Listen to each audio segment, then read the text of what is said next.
Hey everyone, welcome back for another deep dive. This time we're stepping into a place where the ale flows freely and the stories are always larger than life. Yeah. Yeah, we're talking about fantasy taverns. And to guide us on this adventure, let's just say, we've got an amazing resource by game designer, the one and only Paul Bello. He's put together this incredible list called 10 Crazy Tavern Patrons, and frankly, it's brilliant. Pure inspiration for dungeon masters, or honestly anyone who loves the idea of a good fantasy yarn. You know what I mean?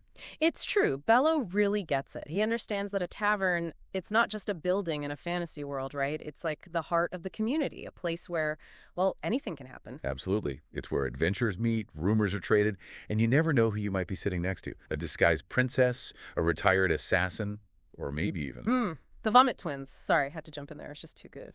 Oh, man. The Vomit Twins. Okay, we're definitely going to talk about them later. They are exactly as advertised, by the way. But first, let's talk about a character that really caught my eye. Mad Eyes Mabel.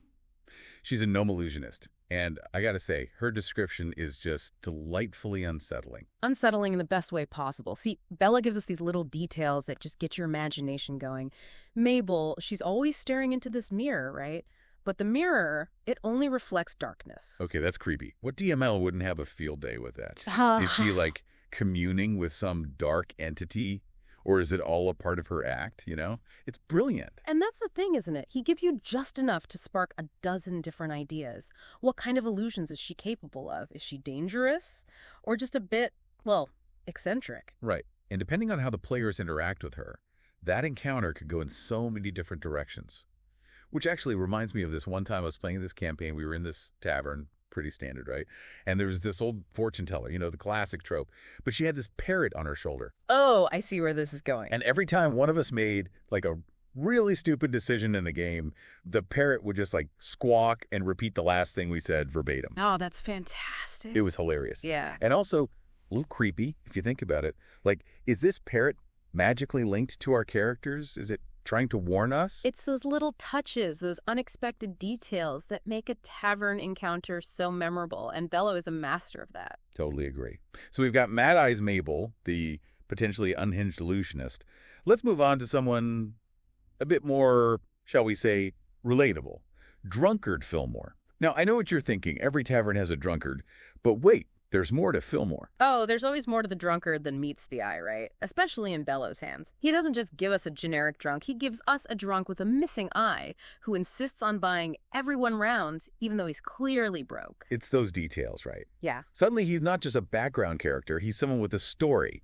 Why is he always at the tavern? What happened to his eye? Is he secretly a retired hero? Or maybe he's just really good at holding his liquor. Okay, yeah, that's possible too.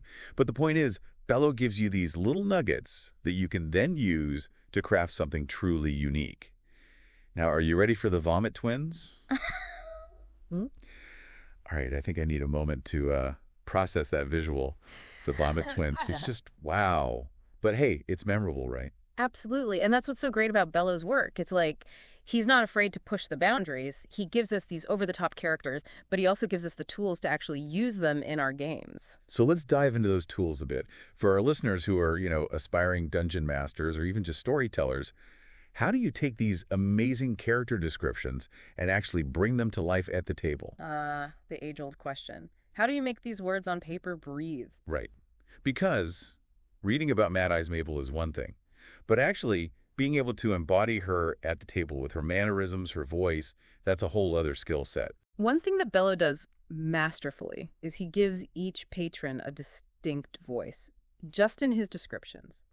You can almost hear Mad Eyes Mabel like chanting under her breath, or Drunkard Fillmore with that sort of slurred speech. Yes, and that's so important for a DM, right? To be able to instantly differentiate these characters just through their voice, their rhythm, their cadence. It's about finding each character's music, you know. Are they a waltz or a polka?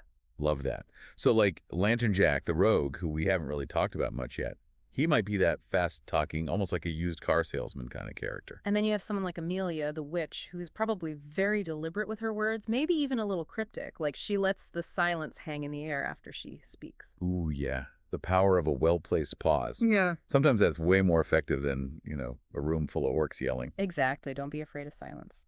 So we got the voices down.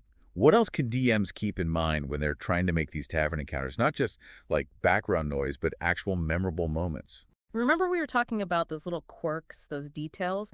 Bello gives each character.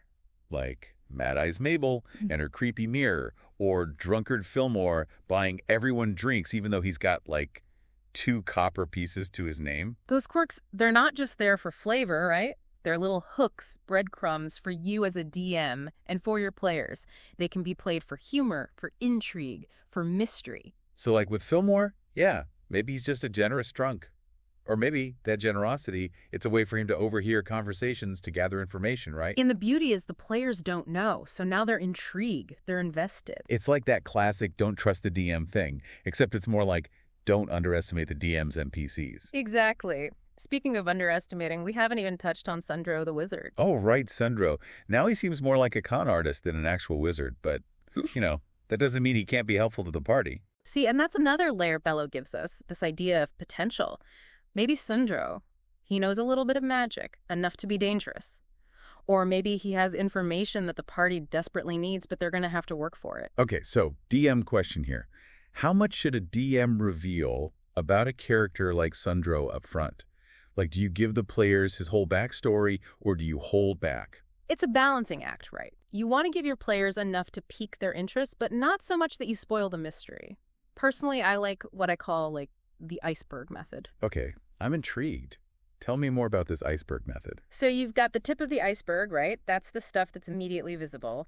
With Sundro, it's that he's down on his luck, he claims to be a wizard, and he's willing to make deals. Okay, so that's the tip. What's lurking beneath the surface? That's where the good stuff is. His past, his true motivations. Maybe he does have some powerful magic up his sleeve. Who knows? That's up to the players to discover through their interactions with him. Oh, that's so good. So it's less about info dumping on the players and more about letting them uncover those details organically through the game. Exactly, and that makes it more rewarding for everyone involved. Which I think brings us to another challenge for DMs. How do you balance all of this amazing role-playing, this character development, with the actual game itself? Like, we don't want our players to be stuck in one never-ending tavern crawl. Yeah, no one wants to be that party. The ones who spend a whole campaign in the same tavern. Although I'm sure there are some taverns out there that would love that business. Imagine the stories they could tell. Oh, I bet. Remember that time those adventurers spent a year straight in here just arguing about whether to go north or south? Classic. But you're right. In a good campaign, you got to keep things moving. That's where those plot hooks we keep talking about, that's where they come in.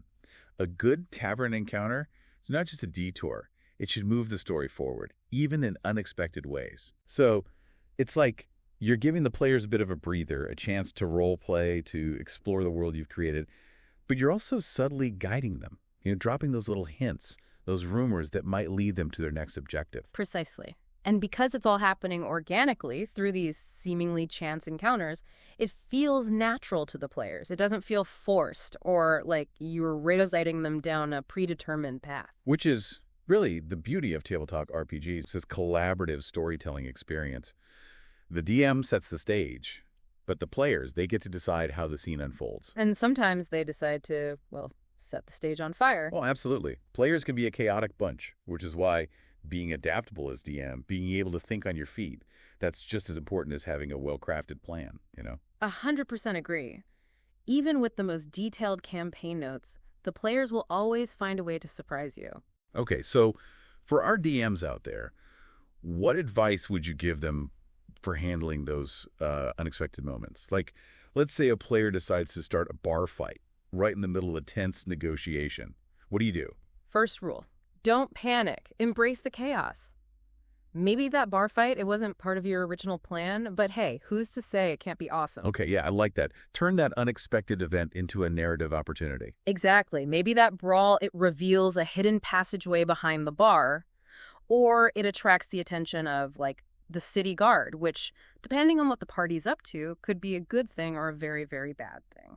See, now that's just good DMing right there. It's about maintaining that flow, that sense of story, even when things could go a bit off the rails, which, let's be honest, is often when the best moments happen. For sure. And another thing you can do as a DM is use those moments to reinforce the reality of the world you've created. Like, sure, you can start a bar fight, but there might be consequences, right? Right. The innkeeper throws you out, the town guard throws you in jail, or maybe you just made some enemies who are going to make your life very difficult down the road. It's not about punishing the players. It's about creating a believable world, a world where actions have consequences. Which brings us back to, I think, what makes Paul Bello's Tavern Patrons so great. They feel real, even the ones who are, vomiting on themselves. It's because he gives them depth. He gives them those little quirks, those details that make them feel like they belong in a living, breathing world. Absolutely. And that's what we as DMs, as storytellers, can learn from him. That even the most outlandish idea with a little bit of love and attention to detail can become something truly memorable. So listeners, here's a challenge for you. As you go about your day, think about the people you encounter, your barista, your coworkers, that person you always see on the bus. Maybe they're not so ordinary after all. Maybe they're a retired adventurer or a secret agent or, a gnome illusionist with a thing for creepy mirrors. Keep your eyes open, your imagination sharp. You never know where you'll find inspiration. And on that note, we'll wrap up this deep dive into the wild world of fantasy taverns. Huge thanks to Paul Bello for giving us so much to think about, and to all of you for joining us. Until next time, may your dice rolls be ever in your favor.